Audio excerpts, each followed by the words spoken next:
Bonjour, bonjour bien-aimés, je suis le frère Bilerman Bono Tamba, nom de mon père. Ce matin, je vous dis bienvenue dans En priant sur Croissance Plus, votre chaîne web YouTube préférée. Donc ce matin, nous ne manquons pas de rappeler notre devise bien-aimée. Elle est donc tirée d'Éphésiens 6 au verset 18, car il est écrit là-dedans que faites en tout temps par l'Esprit toutes sortes de prières et de supplications. Veillez à cela avec une entière persévérance. Priez pour tous les saints. Bien-aimés, c'est ce que nous allons faire aujourd'hui. Mais bien évidemment, nous devons partager la parole de Dieu, car il est écrit que l'homme ne se nourrira pas que de pain, mais de toute parole qui sort de la bouche de Dieu. Donc c'est très important toujours de partager la parole, parce que c'est sur la base de la parole que nous devons prier, c'est sur la base de la parole que nous devons adresser nos demandes, devons intercéder. Pour tout, bien-aimé, c'est sur la base de la parole de Dieu. C'est pour cela, aujourd'hui, pour commencer la semaine, nous partageons la parole de Dieu dans Luc 10.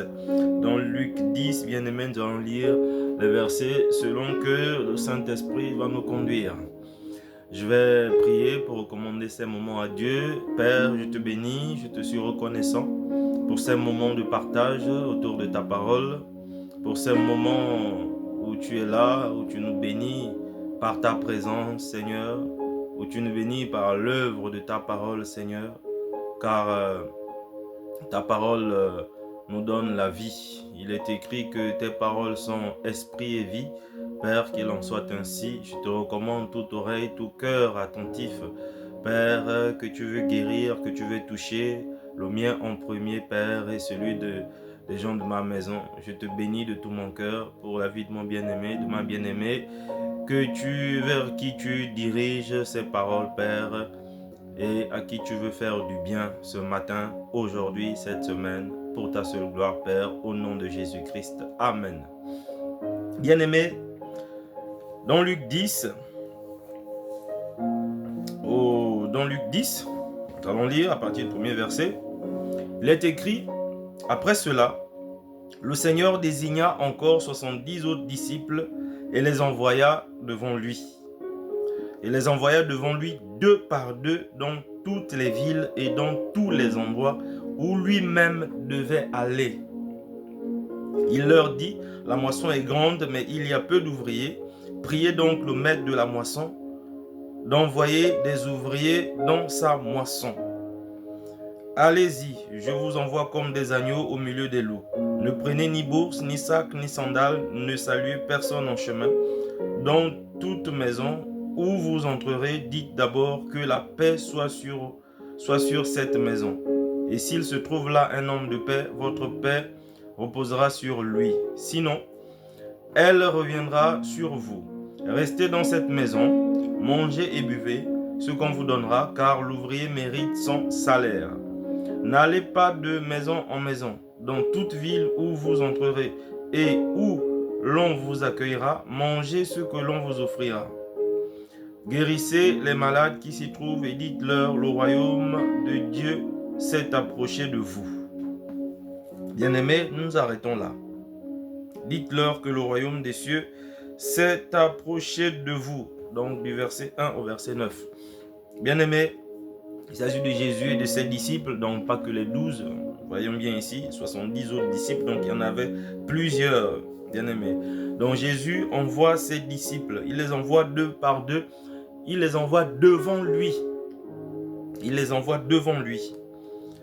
Ça veut dire que Jésus ne comptait pas laisser les disciples aller seuls. Jésus comptait les rejoindre, ou d'une certaine façon, Jésus comptait aller avec eux. Il ne les envoyait pas tout seuls, bien-aimés. Mais s'il envoie les disciples deux par deux, si on parle de 70 disciples ici, il faut diviser par deux pour savoir combien de couples de deux il a envoyé, bien-aimé. Et il dit que c'est devant lui, donc il sera avec eux. Donc chaque couple de disciples, Jésus sera avec eux, bien-aimé. Il y a plusieurs couples de disciples. Jésus sera avec eux. Et il est écrit encore par deux à deux dans toutes les villes et dans tous les endroits où lui-même devait aller. Ça veut dire que Jésus avait ce programme-là justement, d'aller à ces endroits. Donc il ne les envoyait pas en terre inconnue. C'est des endroits que Jésus lui-même devait visiter. Donc les disciples n'étaient pas seuls.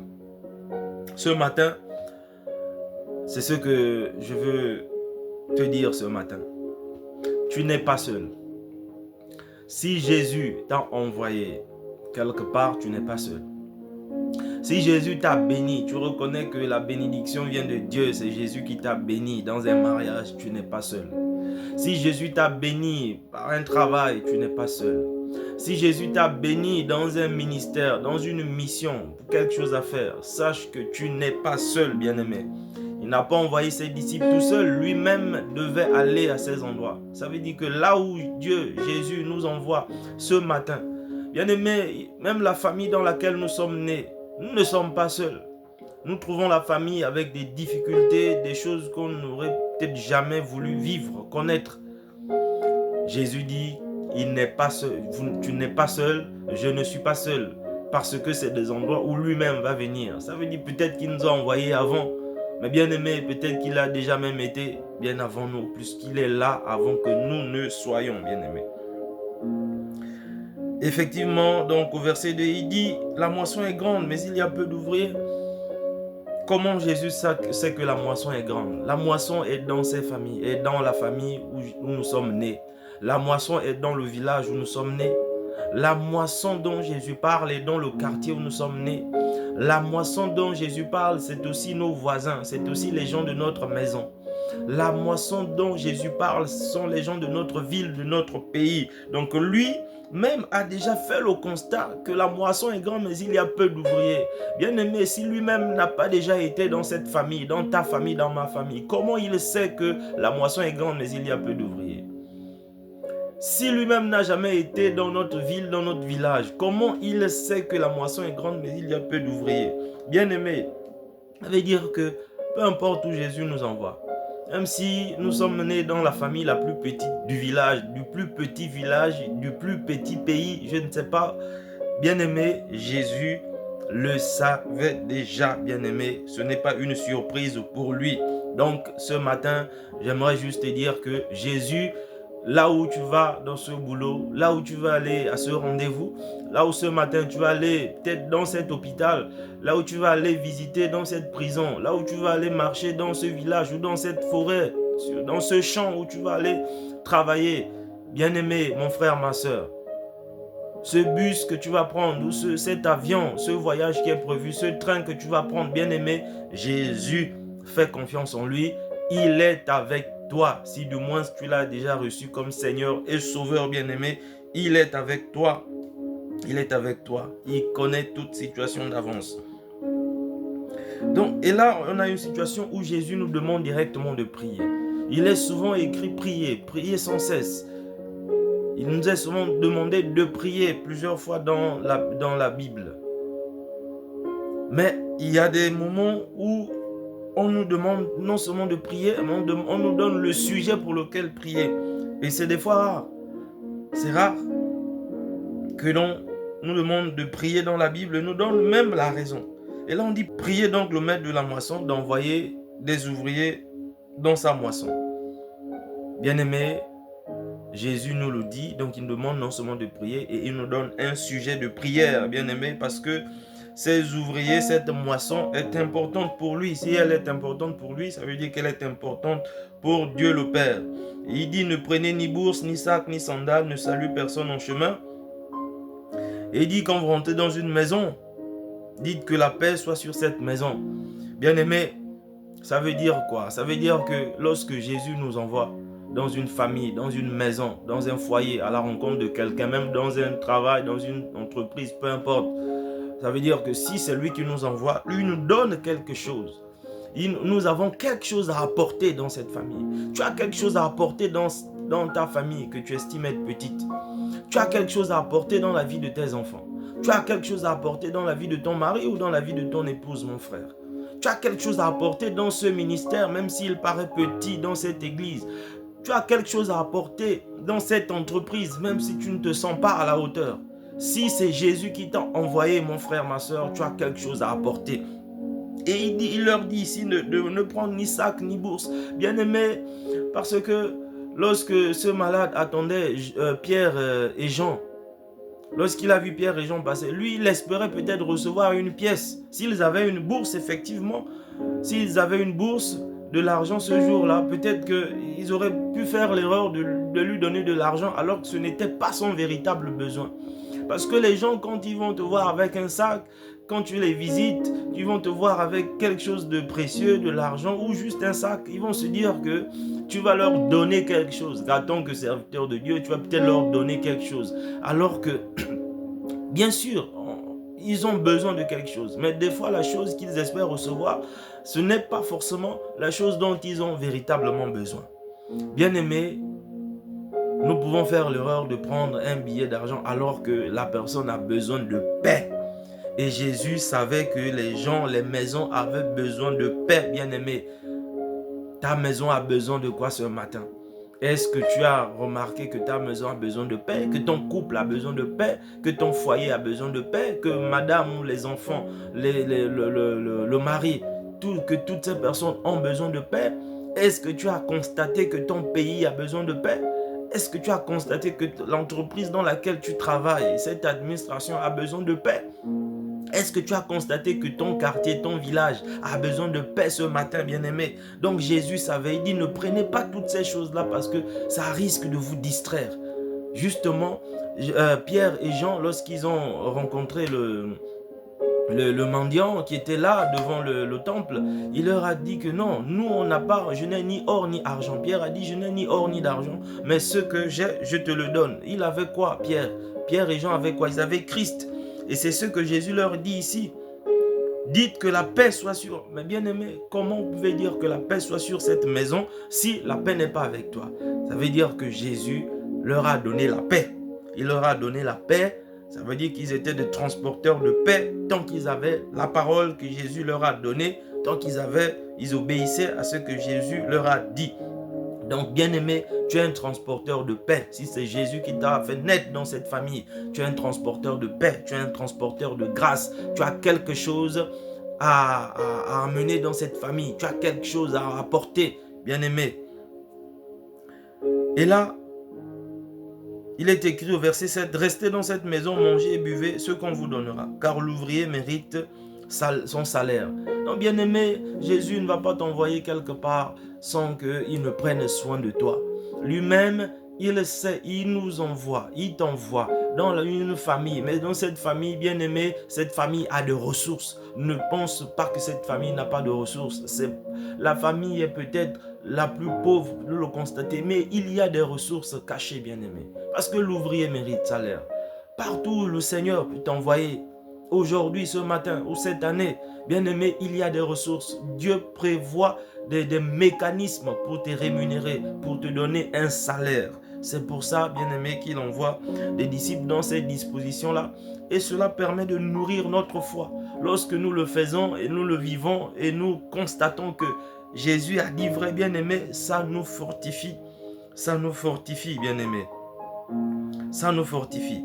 Dans toute ville où vous entrerez et où on vous accueillera, mangez ce qu'on vous offrira. Guérissez les malades qui s'y trouveront et dites-leur, le royaume des cieux s'est approché de vous. Bien-aimés, voici ici.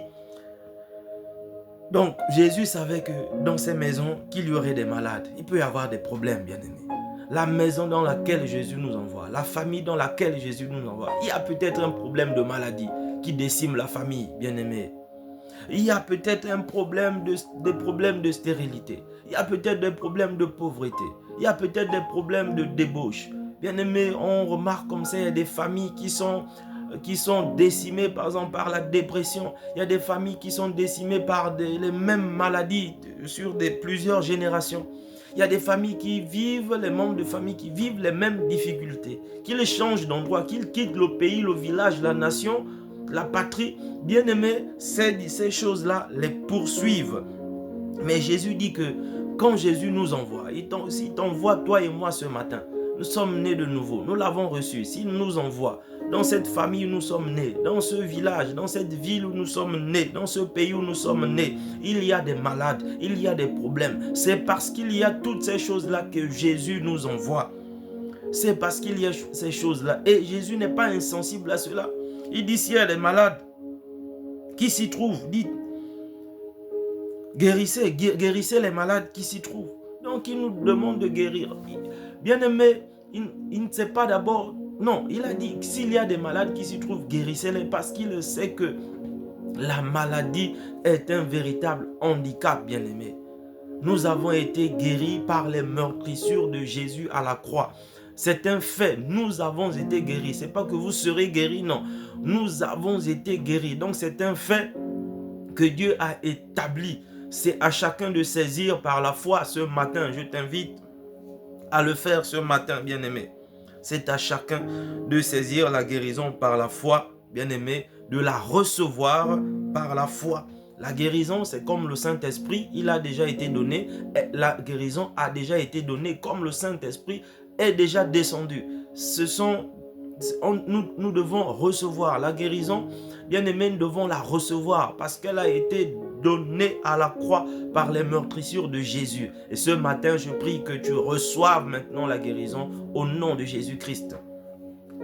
Donc, bien-aimé, il est dit par la suite au verset 9, la suite,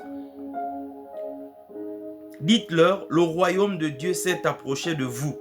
Dites-leur, le royaume des cieux s'est approché de vous. Bien-aimés, le royaume des cieux, c'est la paix que le Seigneur a donnée à travers ses disciples. Le royaume des cieux, c'est la guérison que le Seigneur a donnée à travers ses disciples. Bien-aimés, le royaume des cieux s'est approché de vous. Ça veut dire que Jésus s'est approché de vous. Jésus s'est approché de vous. Donc ce matin, c'est le message le plus important que je voudrais passer, que je voudrais partager avec vous. Jésus s'est approché de toi. Toi qui ne l'as pas encore reçu comme Sauveur et Seigneur, il s'est approché de toi. En écoutant cette parole ce matin, c'est Jésus qui s'est approché de toi. Bien-aimé, dans Luc 10, l'œuvre de la croix n'est pas encore accomplie et achevée, bien-aimé. C'est pour cela qu'il est écrit que Jésus s'est approché de vous. Mais l'œuvre, au moment où je vous parle, cette œuvre a été accomplie et achevée et le Saint-Esprit est venu. Et je te parle à toi ce matin qui ne l'a pas encore reçu comme Sauveur et Seigneur. Il est écrit que le royaume des cieux s'est approché de vous. C'est pour cela, ce matin, je t'invite à changer d'attitude. Changer d'attitude, ça veut dire que tu ne croyais pas avant. Mais maintenant, tu dois croire que Jésus a été envoyé, que le royaume des cieux s'est approché de vous par sa mort, par sa crucifixion et sa mort, par son ensevelissement et sa résurrection. Bien-aimés, nous avons accès à la vie éternelle. Nous avons accès au salut et que c'est la volonté du Père. Ce matin, je t'invite à le faire, à prendre un temps, à dire Seigneur, me voici, j'ai entendu ta parole, j'ai cru, je crois que le royaume des cieux s'est approché de moi et je veux te recevoir comme mon Sauveur et mon Seigneur. J'ai péché contre toi, je te demande pardon de tout mon cœur et merci parce que tu ne me rejettes pas. Change ma vie, transforme ma vie, renouvelle mon cœur et que ton esprit vive en moi. Tu peux faire cette prière, tu peux faire cette prière ce matin pour le recevoir comme Sauveur et Seigneur bien-aimé. Donc ce matin, ce que je voudrais encore vous dire, c'est que le royaume des cieux est là. À travers les envoyés de Dieu, à travers les disciples que Jésus a envoyés, c'est le royaume des cieux qui s'approche de nous, bien-aimés. À travers cette parole que je vous partage ce matin, c'est le royaume des cieux qui s'approche de toi, ma soeur. C'est le royaume des cieux qui s'approche de toi, mon frère. Et toi, mon frère, ma soeur en Christ, toi peut-être qui était endormi, tu l'as reçu comme Sauveur et Seigneur. Réveille-toi, n'oublie pas. Il a dit que je vous envoie. Ils les ont envoyés là où ils devaient aller, là où ils devaient lui-même aller. Ça veut dire que Jésus est avec toi. Quand il a dit aux disciples, passons à l'autre bord, bien-aimés, il a dit passons, il n'a pas dit passer, il a dit passons. Ça veut dire que lui-même était là dans cette barque. Et ce matin, je veux te dire, réveille-toi mon frère, ma soeur, parce que Jésus est dans ta barque. Il est dans ton cœur, il est dans ton foyer, malgré les tempêtes, malgré les vents qui se lèvent. Lui-même, tu peux réveiller Jésus par la prière en lui rappelant sa parole. Car il est écrit qu'il est fidèle à sa parole pour l'accomplir, bien-aimé. il va se réveiller et il va calmer ses vents. Il va parler à la tempête. D'ailleurs, il vit en toi. Tu peux parler au vent. Tu peux parler à la tempête au nom de Jésus ce matin. Donc, bien-aimé, Jésus a dit, dites que la paix soit sur cette maison. Rentrez dans une maison, dites que la paix soit sur cette maison. Voici notre point de prière ce matin. Nous allons prier, bien-aimés. Nous allons déclarer, Seigneur, ta paix est sur notre maison. Ta paix est sur la maison que je vais visiter ce matin. Ta paix est sur le lieu du travail où je vais aller ce matin. Ta paix est dans ce quartier que je vais visiter ce matin. Ta paix est sera là où tu vas me conduire ce matin. Ta paix sera dans le cœur de la personne vers qui tu vas me diriger ce matin. Cette personne à qui je veux parler par ta grâce ce matin. Peut-être que c'est le mari, ma soeur. Peut-être que c'est la femme, mon frère. Peut-être que ce sont les enfants. Peut-être que c'est papa, maman. Peut-être que c'est le chef au travail ou des collègues. Allons dire, Père, ce matin, si tu me donnes de parler à quelqu'un ce matin, je crois que la paix va être avec cette personne. Si tu me donnes de parler à un malade ce matin, je crois que la paix, la guérison va être sur cette personne, bien-aimée. Parce que c'est ce qu'il a dit à ses disciples dans sa parole. On va prendre un moment de prière. Père de gloire, Père d'amour, Père de bonté, je te bénis de tout mon cœur. Je te bénis pour l'œuvre de ta parole en nous ce matin, en chacun de nous ce matin. Je te bénis pour l'œuvre de ta parole. Je te bénis parce que ta parole nous éclaire. Il est écrit que ta parole est esprit et vie. Alors nous déclarons ce matin que partout où tu nous envoies, par le souffle de vie que tu nous accordes par ta grâce qui nous est accordée en ce jour, ô Dieu vivant, nous déclarons dans le nom de Jésus que partout où tu vas nous donner de parler, parce que nous sommes conduits par ton esprit, parce que je suis conduit par ton esprit, parce que mon frère, ma soeur est conduit par ton esprit, parce que nous sommes conduits par ton esprit, Père, nous croyons ce matin que là où nous allons aller, en ce jour, cette semaine, toute personne, tout cœur à qui tu vas nous donner de nous adresser ou de parler, de dire un mot, suivant ta parole, Père. Seigneur, que ce cœur, que ta paix soit sur ce cœur, que ta paix soit sur cette maison, que ta paix soit sur le foyer de mon frère, de ma soeur, que ta paix soit sur le couple de mon frère, de ma soeur, que ta paix soit sur sa famille, soit sur ses enfants, que ta paix, Seigneur, l'habite maintenant au nom de Jésus.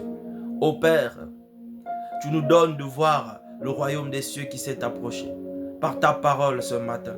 Je déclare au nom de Jésus qu'une famille voit le royaume des cieux s'approcher.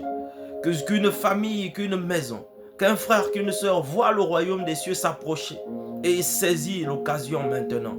Reçois ta paix au nom de Jésus-Christ de Nazareth. Ô Père, je te recommande tout cœur qui écoute cette parole. Ô Père, je te recommande tout cœur qui est en train de prier avec moi en ce moment. Ô bas, Père, tu es fidèle, tu es vivant. Merci pour ta paix qui est reçue dans les maisons. Ces maisons où tu trouves un cœur de paix pour recevoir cette paix. Ces maisons où tu trouves une femme de paix. Cette maison où tu trouves un homme de paix, un enfant de paix, Seigneur, qui s'attend à toi, qui est en train de faire appel à toi. Mais ce matin, ô Père, tu te révèles. Tu mets la paix dans ce cœur, dans cette maison, dans ce quartier, dans ce village, sur ce pays, Abba, Bota, Berianda Yaseta. Ereko sobro kabaranda ye keshibro sonda indarabayande. Erekonda saite kerekonda yaba sai kereosa. Père, je te bénis, Père, pour tous ces cœurs que tu consoles. Oh Père, je te bénis pour le malade que tu guéris ce matin, car il est écrit que là où les disciples allaient trouver un malade, que ce malade soit guéri. Tu leur as donné le pouvoir de guérir. Et ce matin, Je confesse que ce pouvoir par ton esprit est en moi et dans cette parole qui sort de ma bouche. Oui, Père, par ton esprit, je déclare que le malade qui rencontre cette parole aujourd'hui est guéri au nom de Jésus. S'il y avait une situation de maladie, je proclame la guérison par les meurtrissures de Jésus-Christ. Au nom de Jésus, quelle que soit la situation de maladie qui était en train d'attrister, qui était en train de sévir dans un foyer, dans un couple ou dans le corps d'une personne, père, d'un frère, d'une sœur, au nom de Jésus, je déclare, je proclame la guérison par les meurtrissures de Christ, de Jésus-Christ ce matin. Quelle que soit la situation de maladie, ô Père, je déclare que oui, la foi nécessaire pour saisir cette guérison, elle est là, elle est opérante par la vertu du Saint-Esprit. Merci Père. Seigneur Dieu vivant, ô Dieu, merci pour le royaume des cieux qui est révélé par ta parole ce matin à un cœur, au cœur de mon frère et de ma sœur. Merci pour ce changement d'attitude. Parce que oui, il y a un homme maintenant qui saisit de changer d'attitude à l'écoute de cette parole. Il y a une femme qui saisit ce changement d'attitude à l'écoute de cette parole. Père, un homme qui ne croyait pas en toi, une femme qui ne croyait pas en toi ou qui avait des doutes, qui hésitait, mais ce matin qui prend cette décision de t'accepter comme son sauveur et son Seigneur au nom de Jésus-Christ. Je te bénis pour le royaume des cieux que tu révèles, Père, à travers ton amour, à travers ta paix, à travers ta parole, à travers ta grâce, à travers Jésus-Christ de Nazareth. Seigneur, merci. Merci Père pour le début de cette semaine, car tu es là au commencement et tu seras là à la fin de cette semaine également. Ô Père, je bénis cette journée au nom de Jésus. Merci Père pour ton œuvre à travers moi, à travers nous, à travers mes bien-aimés. Merci Père pour le bien que tu ne cesses de faire, toi le précieux Père de grâce. Nous te bénissons au nom du Seigneur Jésus-Christ que nous venons de prier par l'œuvre du Saint-Esprit en nous, Père. Que la gloire et l'honneur te reviennent. Amen. Bien-aimé, je te dis à bientôt si Dieu le veut et je te souhaite un excellent début de semaine et une excellente journée.